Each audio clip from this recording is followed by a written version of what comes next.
And we're live on YouTube and live on TikTok. Okay, I'm going to take the earphones off. Hey, everybody. It's been a while. Were you kind of trying to decide whether to talk or not? No, I was just kind of laughing that it's been a while since we've been sitting here in the front office of our home doing a live stream. Chatting with our peeps. Yeah. So, but for the Pastor Paul sort of diehard fans, that it isn't it the second weekend, second Sunday that we do this? But it's not supposed to be the third. I think. I don't know. I don't remember anymore. I think it was second. But I think it was second and then it got moved or something. Okay. So actually, this is the last weekend. Isn't this the last weekend in April? Yep, it is. I believe it is. Can you believe that? Kind of. Stuff. I'm not sad about it because I have been, I don't know. I'm looking forward to, our son is graduating high school next month. Yeah. So I'm kind of excited about Wow. that. 4 weeks or a little less of high school left in our household. That's crazy. Mm-hmm. Elaine Robles McGraw says hi on YouTube. Elaine. I was just thinking about Elaine yesterday. Well, there she is. She was doing okay. Are you doing okay, Elaine? Greg is here. Let us know where you're joining from. We always like people to give us their name and place, and we connect around place. So we should tell who we are. Yeah, go ahead. So I'm Paul, and I live in Fresno, California, and I'm known as Pastor Paul, mostly on social media. And you are? And I'm Ashley. I'm married to Paul, and I am curious where the camera is that we're looking at. So that's YouTube. Okay. And it's somewhere over here. here. Okay, gotcha. Let's see. There it is, right in the middle. There in the middle. Terrific. Yeah, I'm Ashley Swearingen, and I'm married to Paul for almost 29 years, which sounds crazy. And we have been on a long journey. I would call it, in community transformation, community and economic development work, served in elected office. Paul has a background in media, and then in business, and then in planning a church, running a church, pastoring a church. And that takes us all the way up to 2016. And then sort of everything got turned upside And then down. the shit hit the fan. Right. So somebody said Mark Cuban. Do I look like Mark Cuban? Oh, maybe a little bit. I usually get told, like, some guy I don't know from some show the younger people watch, or lately Mark Ruffalo. I've been called Mark Ruffalo a few times, the actor. Oh, interesting. Yeah. So we have Greg from Clovis with us on YouTube, Rio from Fresno. Hi, Rio. A couple of Central Valley people. Those are our neighbors right there. And Elaine from Fresno, and Wendy from Tacoma, Washington. All right. And on TikTok, we have Philip from Minnesota. Good to see you. And I think I saw, did somebody else send their location? I guess not. So yeah, let us know where you're joining from. And wow, we're down to one person on TikTok. No, it says 15. Oh, I'm looking at the wrong thing. Okay. Yeah. All right. Yes. And I think I saw Therapies. Therapies is here. Rebecca from Toronto. All right. And Roger from North Carolina. Lori from Phoenix. Cake J. Ron from Nashville. It never ceases to amaze me how, people just connect in, and like they're they're just on TikTok, and then they see that you're live, and here they pop on, and it's just really cool. And our friend Lanisha is with us as well. Nice. Awesome, Lanisha. Angela says, I'm on lunch, which I wish I could stay. I'm from Alaska. You're having lunch at 6:00 on Sunday. A different time zone, right? Alaska's not a different time zone than us. Is it? Are you guys a different time zone than us, Alaska? We're in California. Paul Newman passed away. That can't be right. Wait, I didn't know he was still alive. I think somebody's pulling our leg. I'm going to Google it right now. Angela says, I'm working. Okay. All right.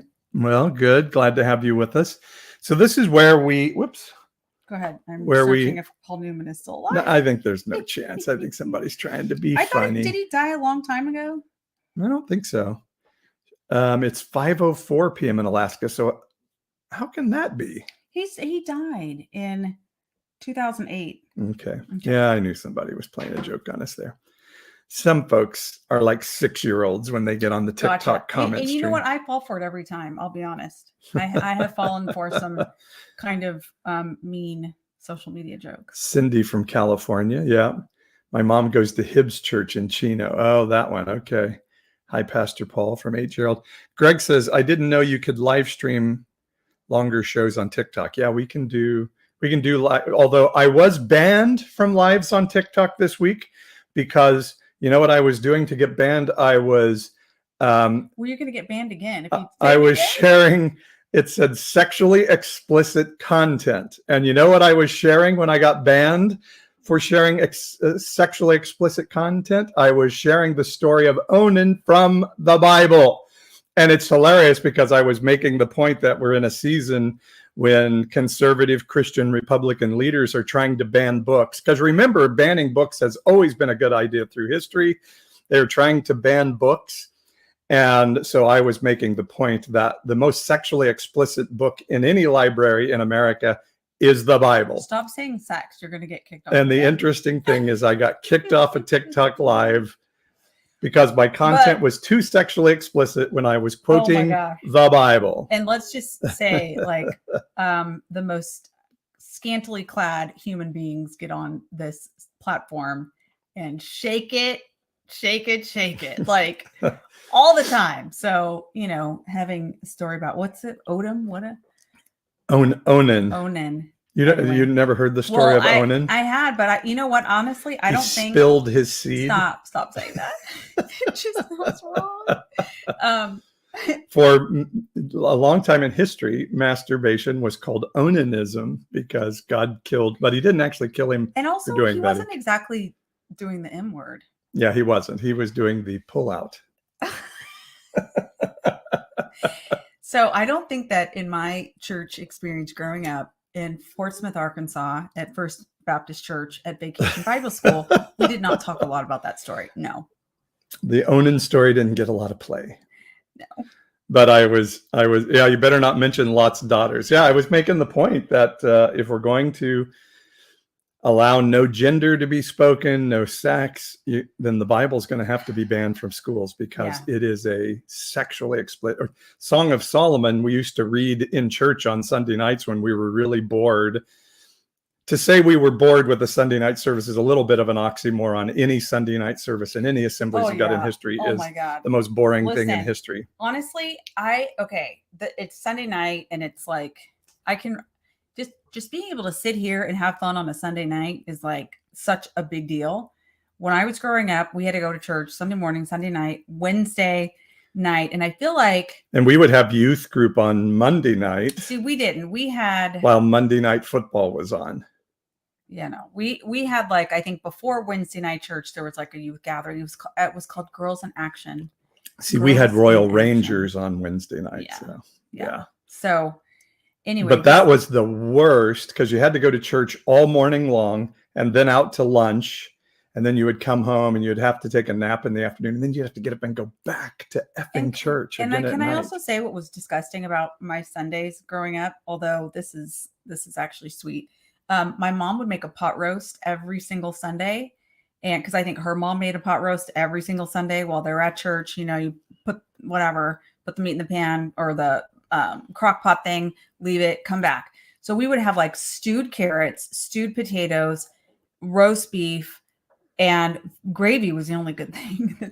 Anyway, I hated that meal. And to this day, I will not eat a cooked carrot. I like raw carrots. I will not eat a cooked carrot. What's the difference between meatloaf and pot roast? Oh, well, meatloaf is like ground beef and you mix different things, breadcrumbs and different seasonings in it, and then you bake it. And then a pot roast is like you buy a big chunk, you know, this big hunk of meat at the store, and then you brown it on both sides and you put it in a big, not crock pot, like a Dutch oven, you know, on the stove, and it just slow cooks. Elaine says, good thing Girls in Action and the Royal Rangers didn't meet up. We met up. Let's not kid ourselves. The Royal Ranger, what were the girls in the Assemblies of God called? I don't remember now, but it was something cheesy.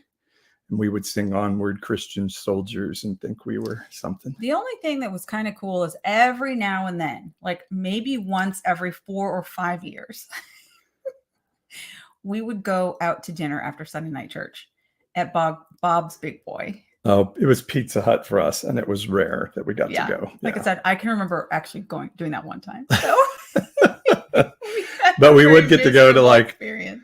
Oh, missionettes. That's right. Missionettes. That's what the girls were called. Thank you, Greg. Oh my gosh. I just had a nasty flashback. Royal Rangers and missionettes. I feel like that sounds like the Rockettes to me. Like, I don't know. And it was, of course, Royal Rangers. You got patches for like shooting things and throwing things and beating things up. It was like a church version of Boy Scouts then? It was, yes. Yeah. It was. And missionettes would get badges for cooking and cleaning and, you know, all the gender normative misogynistic stuff we could do. All right. Was this what we were going to talk about? No, go ahead. You remember. I remember one time we made in Girls in Action, we made this little matchbook. It was called like a dating kit. And we like wrapped little, like, I don't know, shelf paper around it and made it look kind of like a little finished box. And then we put a dime in there in case you needed to call home if you're on a date. And then like an aspirin and like, I feel like a needle and thread in case you're like your clothing ripped or something. And you're supposed to take this. Not a condom though. No. Not a condom. Oh, good God. We were like in grade school.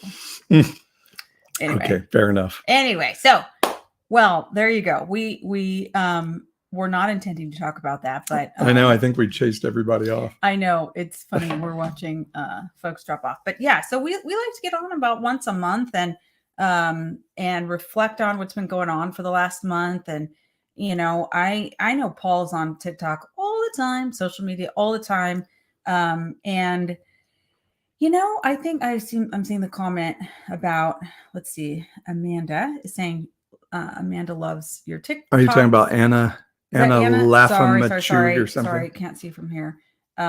She says, I love watching your TikToks. I don't know why this arm keeps doing this. I've left the church due to bigotry and you give me hope. Yeah, that's nice. Well, you know, this all started for Paul and I guess me to some extent, but really for Paul, like, yeah, COVID, well, I guess Trump, COVID, social media. That's how it went for you. Yeah. So let's talk about the week that happened, WTH. So I don't know what caught your attention this week. Of course, we still have the war in Ukraine going on.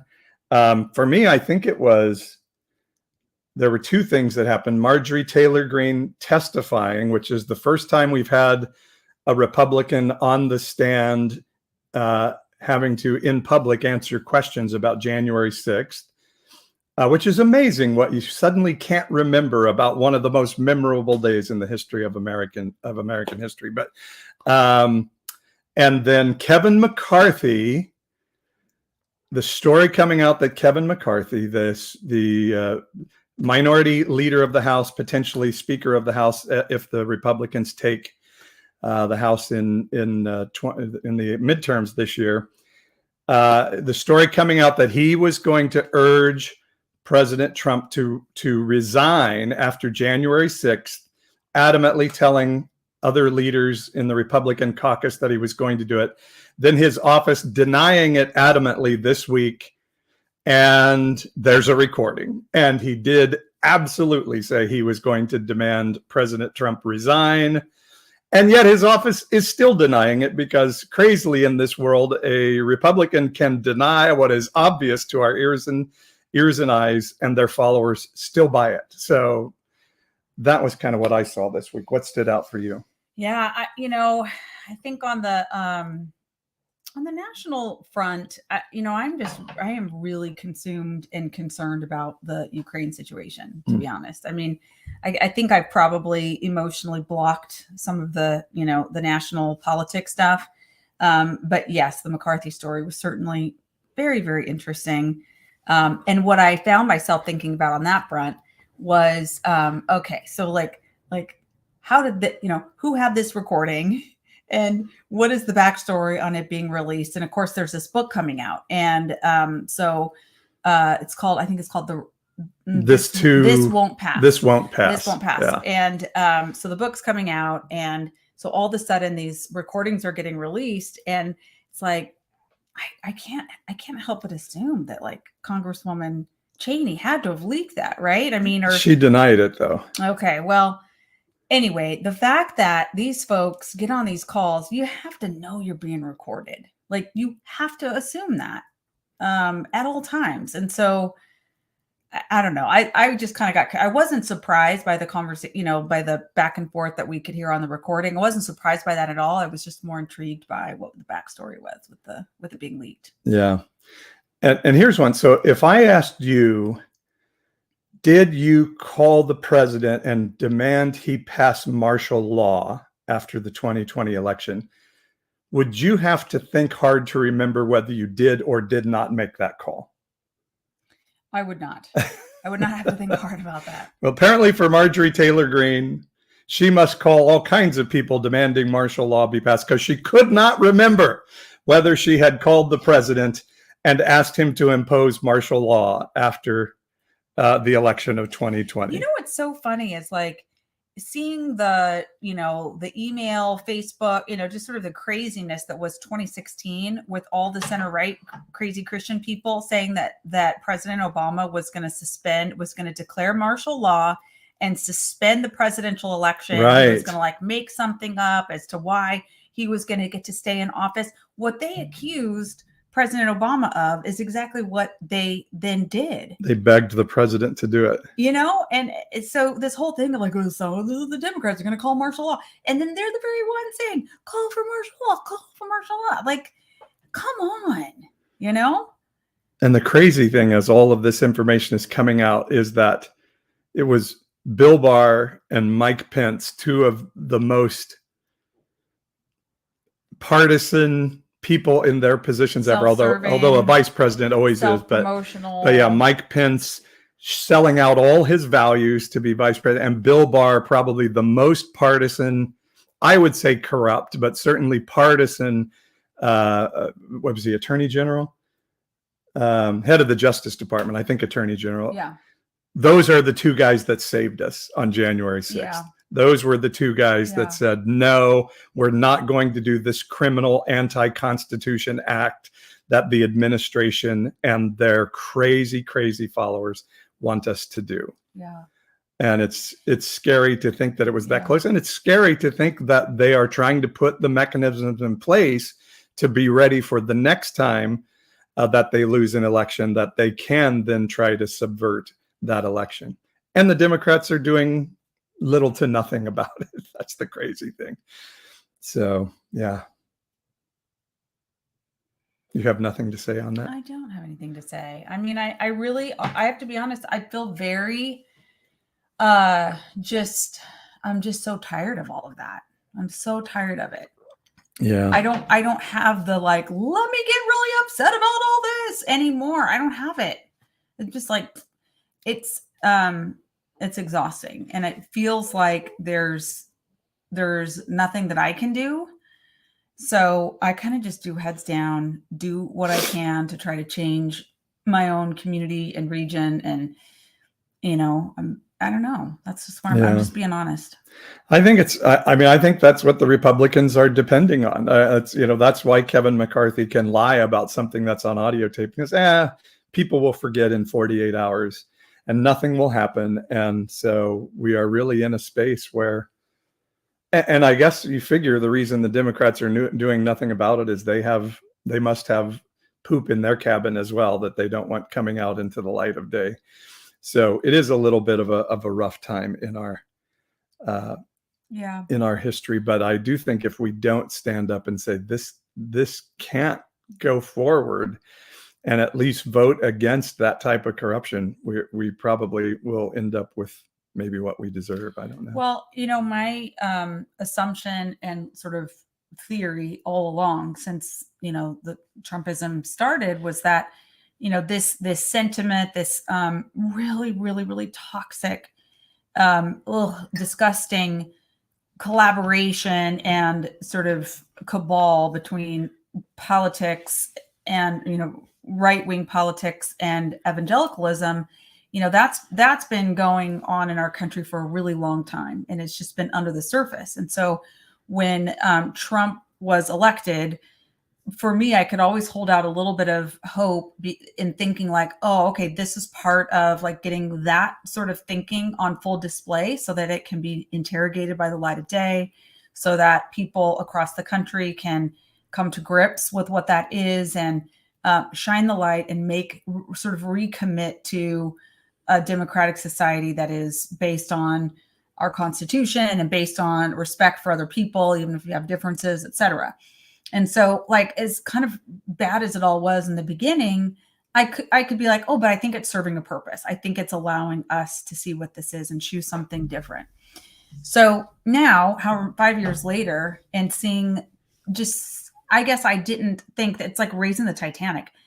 I was thinking what needed to be lifted up was like one little, kind of corner of the deck, but it's like this enormous, enormous thing that is coming up, and you're seeing how far spread and deep this kind of thinking is. And I'm just like, dear God, like what more? That's really probably a more, I don't know, just that's what I mean when I say like, I'm just so fatigued by it all. Well, and we've been on this journey since, kind of the early 2000s or mid 2000s, at least, of like, wow, this republicanism in the church is a real problem. And particularly for me, when we saw President Obama get elected, and I saw just the passionate hatred for him coming from Christians, I was like, whoa, we're really off here. And right about that time, some of the church members of the church I was pastoring were talking about chemtrails and how President Obama was poisoning us through chemtrails. And I was like, holy bleep, we are in deep trouble. We are in a big, big mess here.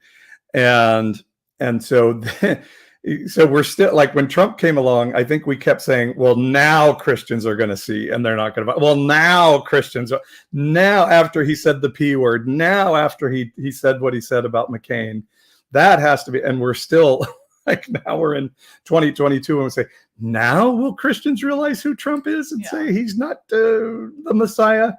But I guess we're way past that at this point. And in some ways, that may be what has to happen. But, another video that I had made a couple of weeks ago, but caught fire this week and took off on my TikTok, was me talking about Seven Mountains theology and about how we would have some of the prophets of Seven Mountain theology reach out to us because you were an elected official. And in some ways, hi, Modesto's here. In some ways, we loved the idea of the Seven Mountains theology because for us, it was the idea of Christianity requiring action that made an impact for something good in your community. We believed for our city of Fresno, having 500 churches in a town of 500,000 people ought to mean 500 Christian churches, that those Christian churches made an impact on the economic and quality of life measurables of our city. And so we loved that idea. And when I planted the church, as Ashley was running for mayor of our city, it was like, yes, we're going to see revival change our city. But then we realized, as we were talking to the Seven Mountains prophets, that their goal was to take over culture, not help culture succeed and be good for all people and have justice for all and justice for the poor, the marginalized, the foreigner, and the widow, but rather was to take over the spheres of culture and to impose Christian rules upon them, and then everything would make America great again, as we were hearing even before then. And so I think we begin to go, wow, this is bad. So that's, I know that was something that we kind of walked through a lot in life, and a lot of people have been commenting on that on my TikTok page. Yeah, that's interesting. I mean, and I was surprised to hear that a lot of people didn't know about this Seven Mountains theology or whatever, because it is so prevalent. And I mean, we were in the like charismatic strands of the evangelical church. And I mean, it was everything. We saw it in the Hillsong documentary the other day. Yeah. So the sort of, I don't know, the casual sort of, rock church, worship, contemporary music, relaxed, skinny jean, flat screen TV kind of churches. Like that's Smoke Machine. That's kind of where we were at. And everyone was like 7 mountains. And it was like, at first it was kind of, we must be talking about the same thing. And, we were thinking about transformation, like wholesale, like city scale kind of change, because we just kept thinking, the God of the Bible, Jesus of the Bible, like if that presence is really in your community, and if it is in fact being fostered and nurtured by God-minded people and people who say they're Christians, like, then it like, we really believe in the power of the God of the Bible and the God of love. And we're like, yeah, that's going to change. That should change our environment. It should change our economy. It should change our educational system. Like, we could feel that, that's what we thought everyone was talking about. I didn't really get that people were saying, actually, no, what we mean is Christians should run all government or all aspects of society. And like, when we kind of started to realize that and be like, no, that's not really what we think. It was just a little bit awkward. And then it got more and more obvious that we were like going like that. Yeah. I remember when we went and saw Sarah Palin speak at the invitation of some friends. And that was I think a real moment that I realized, wow, we're really, and I'm sorry to use this language, but I don't know what else to call it. Like, we're really in crazy town. When she was speaking and doing her thing, and to me, not an impressive, desirable elected official, and she's doing her thing, talking about the lamestream media and stuff, and I was seeing 75 80-year-old couples in their little suits and ties and best Sunday dresses just screaming for her every time she said something about those liberals. And I was like, wow, we really are off the cliff here. And it's just been a steady stream of off the cliff ever since. And so somebody was asking, do I believe, is it possible for the evangelical church to be saved? I don't believe so. I have thought so. That was kind of my goal, was like, can we hold up a mirror to the evangelical church, let them see themselves, let them see the hypocrisy of their beliefs, the hypocrisy of how Franklin Graham talked about Bill Clinton versus how he excused everything for Donald Trump. Surely when you see that hypocrisy, when you see Franklin Graham praising Vladimir Putin for passing laws against gay people, surely we'll see. And I'm now believing no. And we're seeing the numbers just plummet in evangelical churches. I think in the change of a generation or two, evangelicalism will have lost its steam in the United States, and I'm not sure that that God is that disappointed with that, to be honest with you. Yeah, those are harsh words. And also I think important words. We have a lot of conversations in our household, and a lot of people on TikTok. Well, I don't know. Maybe at this point, people who, I don't know, feel this way about you have stopped listening or whatever. But I'm reading this comment. Paul, do other you get very distracted by the comments when you're trying to talk. I'm not on social media that often, so yes, you're right. I'm not that good at this. When you're talking, you have to ignore but it's so interesting. Anyway, what I was going to say is that we have a lot of conversations about, like, do you hold out hope? Do you like create a bridge? How do you say hard things to the American church on the right? Like, and like, do you try to appeal to them in any way? And Paul's approach is just like, no, you just got to call it out, because if you don't call it out, then you're complicit. And this is like really, really, really, really bad. It is really wrong. It is not benign. It is not blind. It is malignant. It is a distortion and a corruption of God's, the story of Jesus, Jesus, God's love for people, etc. And like it's taking communities down, it's taking democracies down. Like it's that big, it's that concerning. And I don't know. I think that's right. I think you have to keep saying that. I also wonder, as that disruption is happening, like how do you concern yourself with having conversations with people who've been in that stuff? And I guess kind of what we resolve is like, look, anybody who's willing to have a conversation, that's great. Yep. Like we want to have, but if it's just this shouting match, not so productive. Well, and I always say I follow the model of Jesus. He like didn't go engage the religious political power system. He refused to go to those popular spaces where they were, so they would come to him and try to engage him in the arguments of the day, and he would pretty much refuse to enter into the conversation until they sort of cornered him and forced him to, and then he would have really unkind things to say about those guys. And then, but if a Nicodemus would come under cover of darkness and say, okay, I want to hear more, he would gladly have that discussion after making fun of Nicodemus a little bit before he did. But that I think what we have to do is just keep putting the message out, because what we're finding are a lot of people like those that are commenting on the screen, like, I had to leave the evangelical church because of Trump, because they were calling me crazy for not believing Trump to be the Messiah.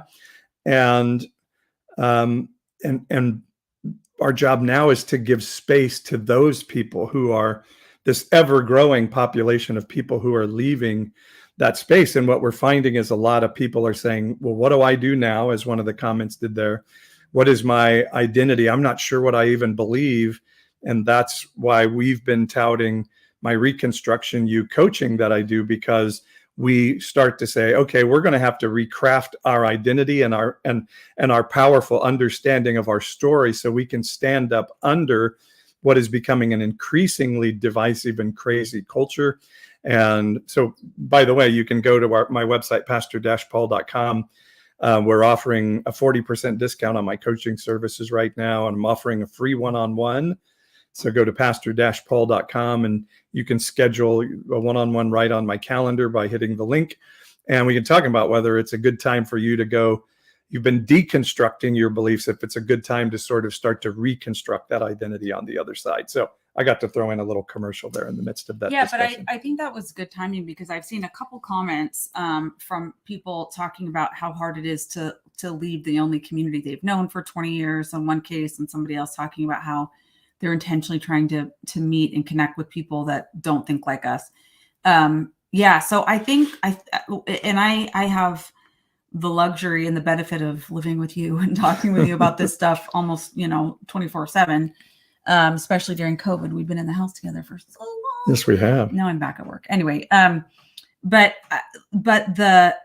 you said something the other day that I just thought was really powerful, and that is, so much of our relationships in the church, and the church being such an anchor institution for so many communities in major regions of our country, like, our relationships aren't really about relationships. They're about just simply coming together and like huddling around things like ideas or beliefs, a belief system. It's not about like, hey, as a human being and as a person who is made by God for a unique purpose and calling, who has unique gifts and a story, like everything that makes you a human being, like that's what I want to be in relationship with, not, did you see the news, or, like, do we have the same interpretation of current events and political systems?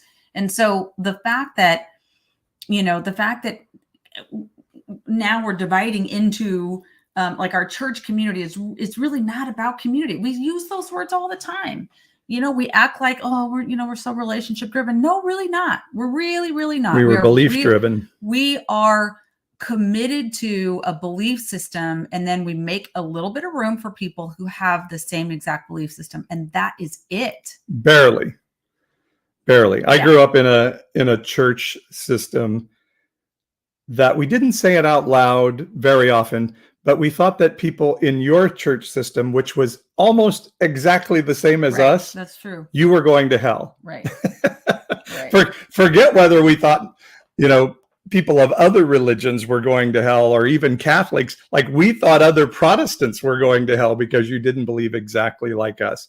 And so the idea that we were in community in our churches is somewhat laughable, as that has faded very quickly as we realize, we were actually camping around theology and ideology, not around relationship. And so we have to relearn those things. And so, as for evangelicalism to even ask questions, a question like, hey, historically, there's a big thing going around now, like, Moses never existed. There's no evidence that a huge group of people left Egypt and traveled across the desert and went into Palestine. There's no historical archaeological evidence. And so in evangelicalism, to say, wow, is there a chance that Moses and the Israelites leaving Egypt is an allegorical story, and a really good one, rather than a historical story, is excommunicatable. Like, you cannot ask that question and still be in relationship, or ask questions like that. Or why do we despise gay people again? Oh, we don't despise gay people, but we just won't let them participate in any leadership in our church. You can't have those discussions without it ultimately causing a rift in relationship. And that's when you really know, okay, something's wrong. And I hear people say all the time, it's a cult. And I'm always a little bit hesitant to go there, but it is sort of the definition of a cult, to believe we're the only ones that are right and everybody else is wrong. And to start to question the belief system of your community is a little cultish. Yeah. So Rio says, I'm not a religious person, but I support Paul because of what he is doing in the world. Oh, that's awesome, Rio. Thank really you. Really generous. I you know what? Not to like do a little sob story here, but it's not easy. It's not easy what Paul is doing, and it's not easy what we're believing for and working towards. So we really appreciate the encouragement. Somebody saying the Holy Post podcast is a great resource. They are hated for being woke focus on common sense and Bible. Yeah, that's the guy that wrote Veggie Tales is one of the hosts of the Holy Post podcast. Yeah. Although I got to tell you, who wrote that? Christine. I hate that they take like 30 minutes to actually get into the topic of the podcast, and they do like news from the butt and all that stupid stuff. If you have a podcast, just get into the topic of the podcast. Don't spend 30 minutes on inside baseball, please. Okay, so like we did tonight. I would say the first 30 minutes of our live stream, which is why our numbers rapidly plummeted. Yeah. Anyway, well, we're a little rusty. What can I say? Brittany says, I was a heretic for asking questions. Yeah. Yeah. If you ask, is the Bible really inerrant? People start giving you the side eye.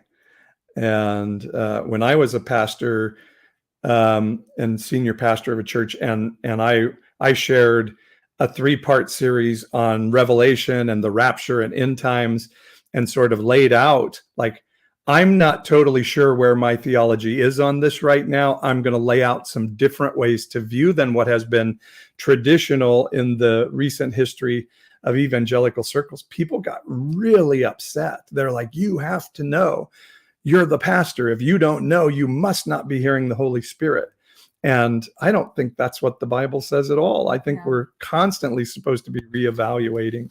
So we're not carrying old wineskins for new wine, as Jesus said. I think the work that you do with your cohorts and your coaching with folks on the Reconstruction U, it's like, it's really helping people transition from, it's kind of why you started to focus on deconstructing Christians and not just like sort of the broader public and like business coaching or nonprofit execs or whatever. It's because those of us who come from the evangelical background, like there's so much stuff that's built up in our understanding and awareness of who we are, that like you kind of have to just flush that a little bit and then reestablish like, okay, if God is actually something maybe very different than what we were brought up to believe. And if life really is about connecting with people and understanding, like sort of the God in them, the unique creature that they were made to be, the unique person they were made to be, and just loving and appreciating that, etc., then like you kind of got to get reconstructed to be able to walk that out a little bit.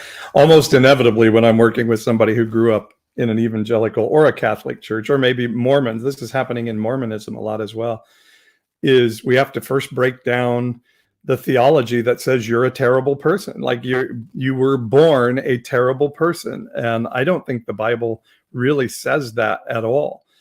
But, like I was working with a couple the other night, and the wife, very transparently through tears was saying, am I doing something wrong by deconstructing my beliefs? Am I taking my kids off the right path? And so we have to reconstruct that idea that we get to craft our story, and that heaven and the spirit of goodness of heaven is going to come alongside with us and in that journey of that story. And people will argue with that and say, well, the Bible says God is the same yesterday, today, and forever. And I'll say, also, the Bible says God was okay with David having a virgin sleep in his deathbed. Do you think God's okay with that today? So God changed, God moved with culture, and he's going to move with us in our story, and the culture and spirituality has to come along with us.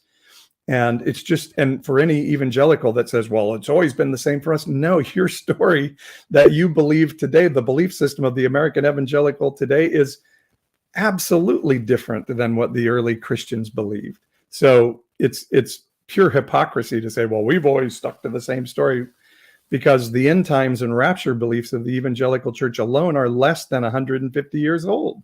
So we are the newbies in the Christian life. And to say, well, we follow the Bible, is no, you follow the Bible as you've interpreted it in the last century and a half, not in all the ways. So Therapies, who is a therapist, says the theology of total depravity is so shaming and damaging. And I totally agree.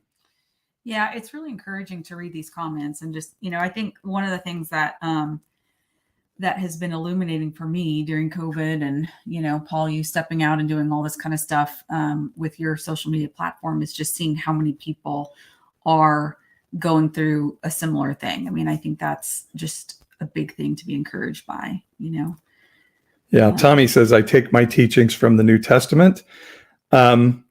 I actually think if you take the whole of the story of the Old Testament, it's beautiful too. And I think there are parts of the New Testament that are really dubious.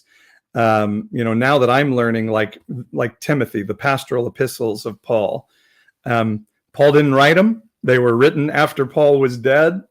And I think they were written for a purpose of sort of building an organized church that I think is a little bit toxic in how they're used today. So I think all of it we have to hold loosely in our hands. But to me, the covenant that God made with Abraham is a beautiful story, and is the background. And as we see that the Bible again and again says, Abraham believed God and it was credited to him as righteousness. This is the relationship heaven and humanity are supposed to have, walking alongside one another in relationship. So somebody said, view on sin.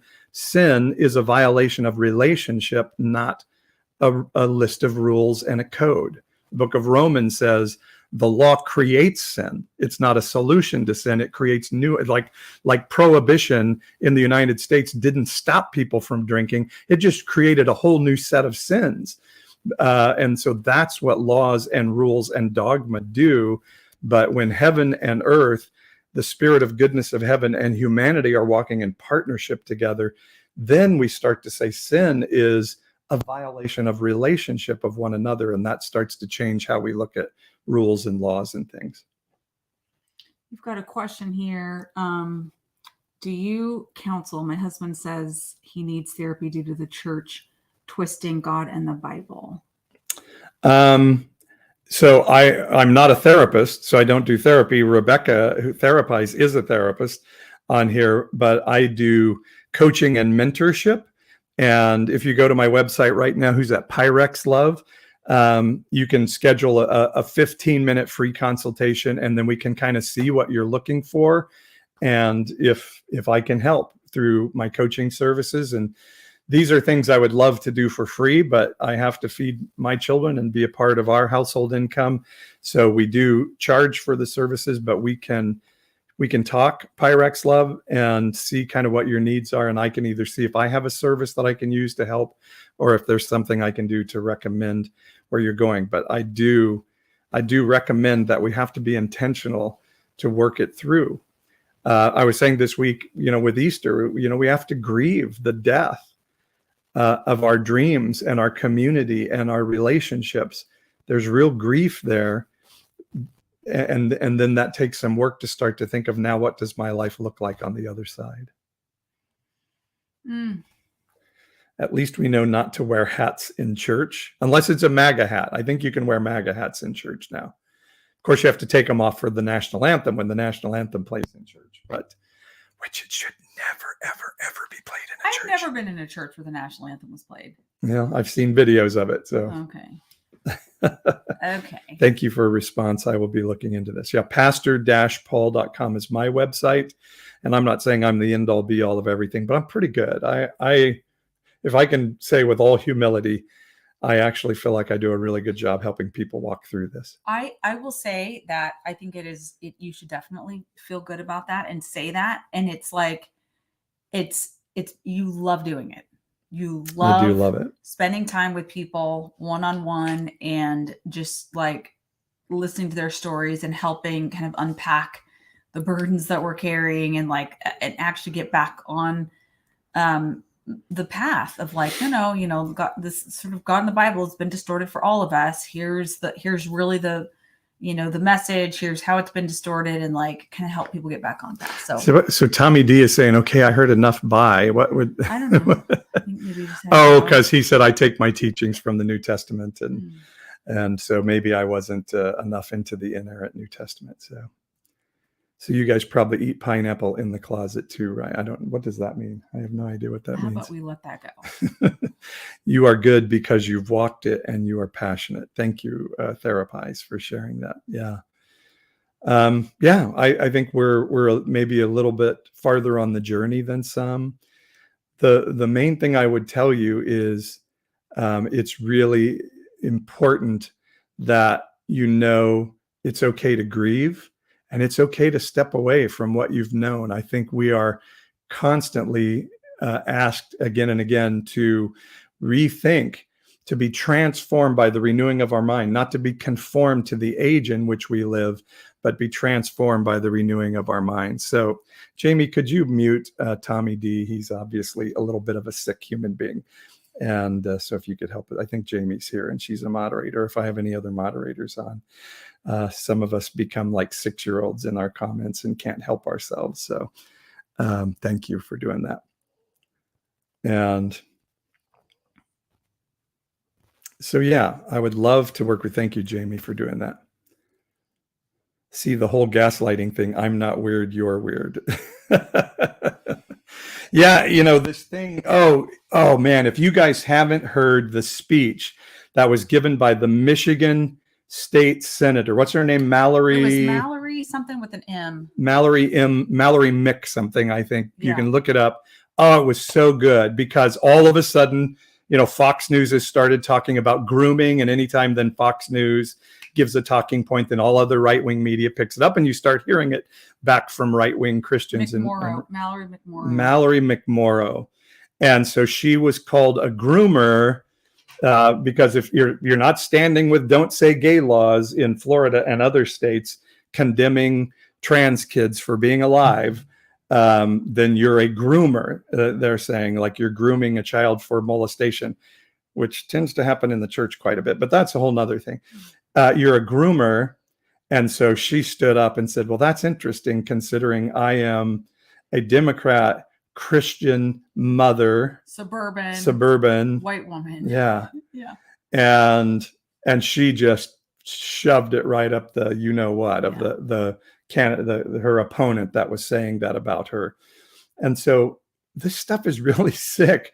Oh, we haven't even talked about testicle tanning yet from Tucker Carlson, but Super Nintendo says it was on point, pounded the conservative crazies into their own argument. I do think we have to get on the offensive a little bit. And I'm not a Democrat, and I'm not just sitting here stumping for Democrats. And people all the time are like, "You're happy with Joe Biden?" I'm like, no, I was never happy with Joe Biden. The only thing I love about Joe Biden is he's not Donald Trump. You know, that's more about Joe Biden. He's a good guy. I think he is. I think he's a very decent human being. And I think he has sound judgment. I think he's doing his best. Yeah. I am a groomer. I groom myself daily. And but we have to be willing to say, no, I'm not going to be treated this way for loving people. When the command of Jesus is love God, love your neighbor as yourself, and your neighbor, Jesus defined as that person you don't believe deserves God's favor. And if you only love those who look like you, how are you any better than the worst sinner in culture, or the person you consider the worst sinner in culture? That should change how Christians talk and respond to culture, not become a part of the division and hatred of culture as I believe evangelicalism has become. So anyway, that's what we do with my coaching. And again, if you go there now to pastor-paul.com, 40% off. We're just offering a deal because we want to make it financially as accessible as possible and still be able to eat and live and do all the things we do. Jelly O'Shea says, yeah, I hear Christians pray favor over other Christians, but not just anyone. Greg says neighbor equals fellow human. 8 Gerald says, I'm a Bernie guy now, supporting and praying for President Biden. Very cool. You're just loving to read the comments. I am. It's I can't take my eyes off of people's comments. Peggy says, the church I am testing now doesn't have an American flag on the platform. That's a good start. Yeah, when I was a senior pastor, I would not allow an American flag in the building. I think, I would say we're of the kingdom of heaven, not of the kingdom of men. Be as patriotic as you want to be. Celebrate July 4th. Go for it. We just don't do that inside the church. Therapy says, any book recs to help those recon their faith. Do you have any book recommendations? I mean, the Rachel Held Evans book is definitely Searching for Sunday. Yeah. It's a great book. Greg has come over from YouTube to TikTok. That's a great one. My book, Joseph Comes to Town, is a great one. It's a novel about what Jesus would say to the evangelical church. Boy, there's so many that I love. We're looking up at the bookshelf right here. I'm trying to see what else I got up there. I actually love a book by Malcolm Gladwell called Talking to Strangers. Now, it's not directly about deconstructing your beliefs, but it is about how we're taught to turn off our natural empathetic selves to be a part of systemic racism. And I think it's a really good book about how it's important to deconstruct your beliefs. Rio says on YouTube, deconstruct everything. Southern Marine says, love your book. Awesome.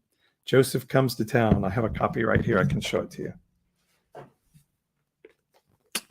If you haven't read it yet, you should. It's good. The subheading on it is When the Religious Right becomes religiously wrong.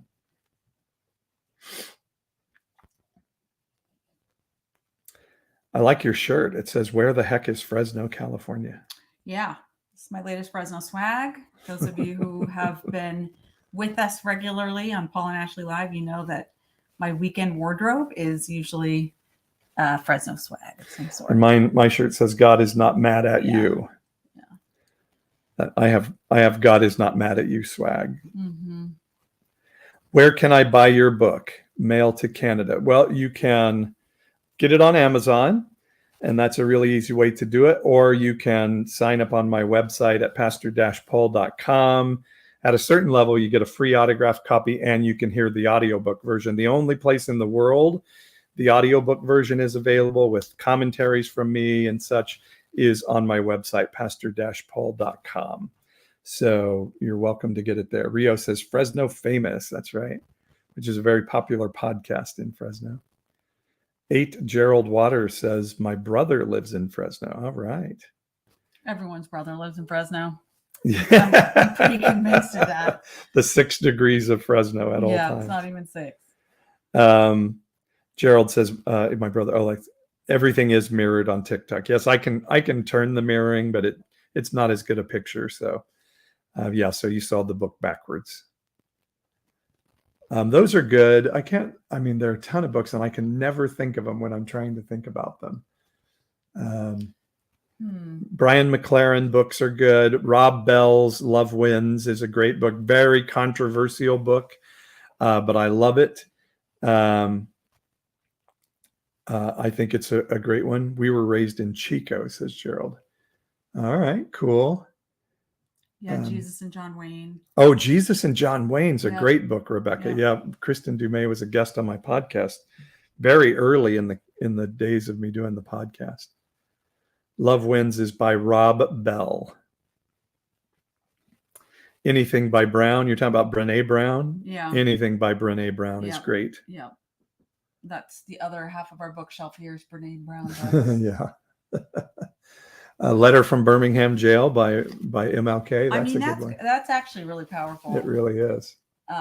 When you just think of what, you think of our times today. I mean, the probably the most compelling thing is just calling out the white moderates is basically what that is about.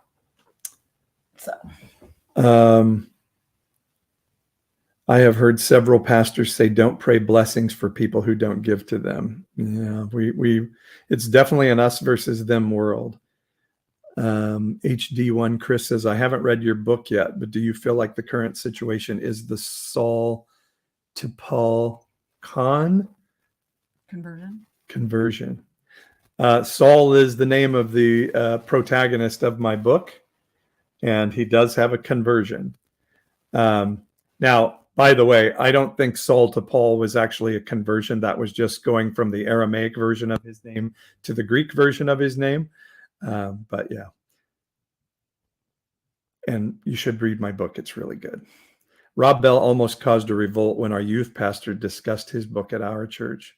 I'm surprised it almost. Yeah, almost. Yes. Franklin Graham called him a heretic on Larry King Live. For saying his name in church settings. Yeah, because you're going to pry hell from our cold dead hands, my friend. If you start preaching against eternal conscious torment, fiery hell. Yeah. I was talking about sin the other day in hell, and somebody's like, you don't understand God and justice. I bet when your son makes a mistake, you correct him, don't you? And I said, yes, but never once have I thought correction sounded like set my son on fire. That was never an idea that entered my head. And any father who did have that enter his head is not a good father. You cannot call that father good. You can say he's just, perhaps, if you're a little bit nutso, but you cannot say he's good. And so any father that would throw people into a lake of fire for all of eternity, a fire that he stokes for the rest of eternity, cannot be a good father. And that's just logic and reason. Our God is such a loving God. People seem to forget this. Justin on YouTube says, if you are disillusioned with evangelical Christianity, know that you are disillusioned with a modern form of faith. Don't think deconstructing your faith is the answer. So why would that be, Justin? I think we have to deconstruct that modern form of faith and start to say, what does real truth look like? And realize I've been believing in a dogma and an ideology and a theology rather than in the true Jesus. So that does take deconstruction. The fear of deconstruction in Christian circles sometimes is really amazing to me. We need to be asking questions of what's going on. Jamie says, oh God, another mod, I gotta go.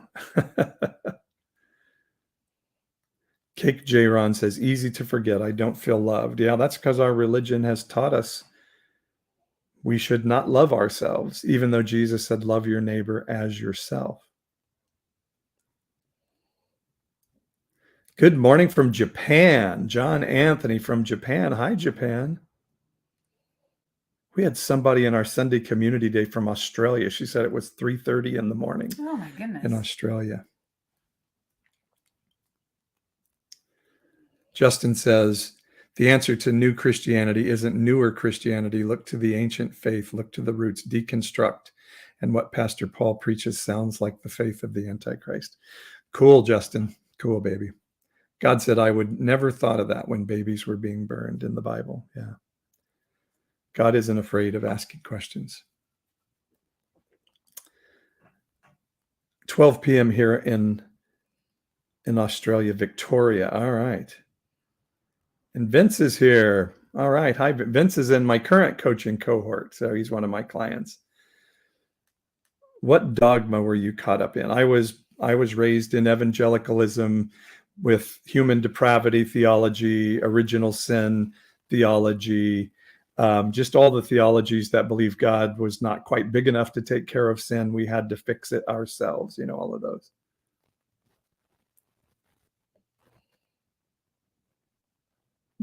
Jelly O'Shea says Paul might have had issues because he had so much of a religious background. I think there's definitely something to that the Saul of Tarsus, who then was called Paul, said, okay, here's this new way. Let's put a religion around it. Let's build a religion around it. So.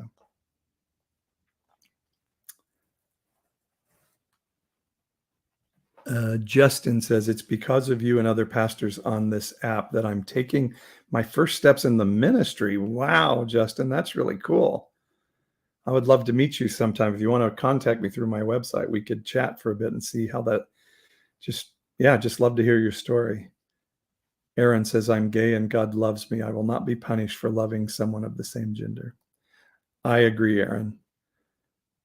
And for somebody to say otherwise is a misunderstanding of the Bible and certainly a misunderstanding of the character of God as displayed through Jesus Christ. Are you finished? You know what?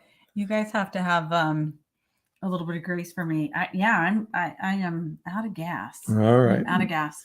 Well, we'll wind it down. I'm not like, I think mostly I just want to express that I really appreciate how people come on and interact with one another. And I just think, it's just a time to really let yourself kind of be stripped down of things that have been your props and your safety and your security. And I guess that's maybe sort of midway through the deconstruction process for me. And it's just, it's pretty painful, to be honest, but it is also freeing. And it really just makes you think about what's important, what's important in life. And I don't know, like getting things exactly right or having the exact, saying things perfectly or the exact right theology, this or that. It's like, you know what? How about just find some people, connect with them just because of who they are, like just because they're people, Yeah. And people are finding each other in the comments and such. Yeah, I love that. Somebody was saying, where do you guys worship in the current climate? So we do have a Sunday morning community gathering at 10 a.m. on Sunday mornings. We take communion together. We discuss ideas from the Bible and we share life. And so 10 a.m. you can, again, the web information's on my website, pastor-paul.com. So Sunday morning. And also, if you are near Central California, we are going to have a get-together in the backyard of one of our friends, Carol Johannes. And so if you're somewhere near Fresno, it's on a Monday night, May 9th. And if you want information, sign up for my newsletter on my website, pastor-paul.com, or reach out for me an email through that. That'd be great. Does Ashley ever plan to get back into politics? Maybe you can help promote a local third party. That's Greg from Clovis asking that question. It's a good question, Greg. Yeah. Well, I don't really have an answer for that. we're kind of waiting to see what life looks like for us.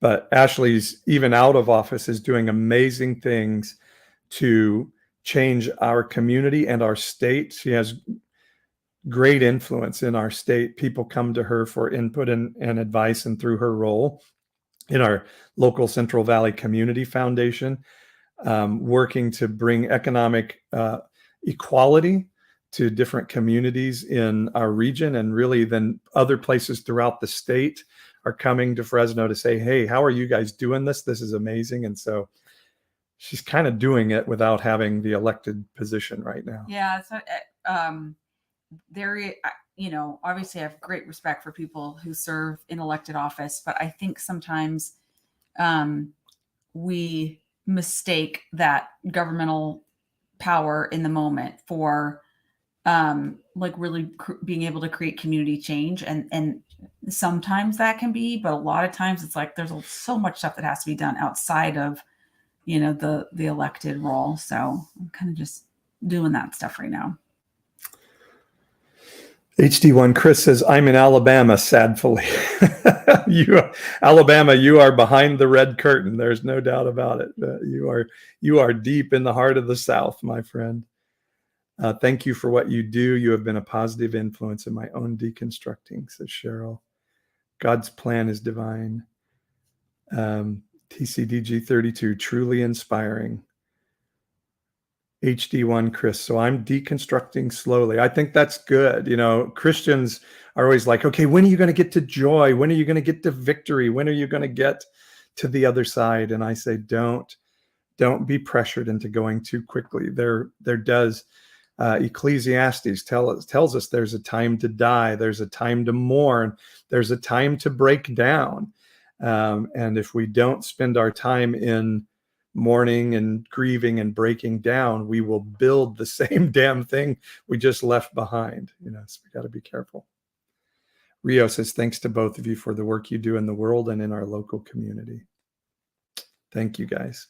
All right. Are we finished? I think we're finished. All right. Peggy says, I told a pastor that I didn't love people because they are Christian. I love people because they are a creation of my Father. He then proceeded to tell me why Christians are special. Yes, that sounds like. I've had Christians tell me a person can have no good in them if they don't know Christ, and know Christ meant, being a Christian. And I have to tell those people, like, some of the worst people I know are professing Christians. Some of the most hateful toward other human beings are Christian people. And some of the best I know would say, no, I'm not Christian, or I used to be Christian. So that statement is total bunk. Proclaiming I said a sinner's prayer and I belong to a church does not make you a good person. Oh, wait, I think whoever just got muted is one of our friends from Clovis. I think he's a good guy. So be careful on that mute button too quickly, guys. We are born good, pure love. All right, we're going to let you guys go. Don't forget, pastor-paul.com. Right now, you can schedule a free one-on-one with me and discuss if my coaching is good for you in this season. And we're really cutting the rate right now to get people in. Our next cohort starts in May, so you don't have much time to find out, but it's really good stuff. And I want you to join. You can buy my book on the website, sign up for our newsletter, all kinds of good stuff on there. So come join us. Thanks for hanging out with us. All right. A lot of fun. See you guys soon. Bye. First, let's say goodbye to YouTube.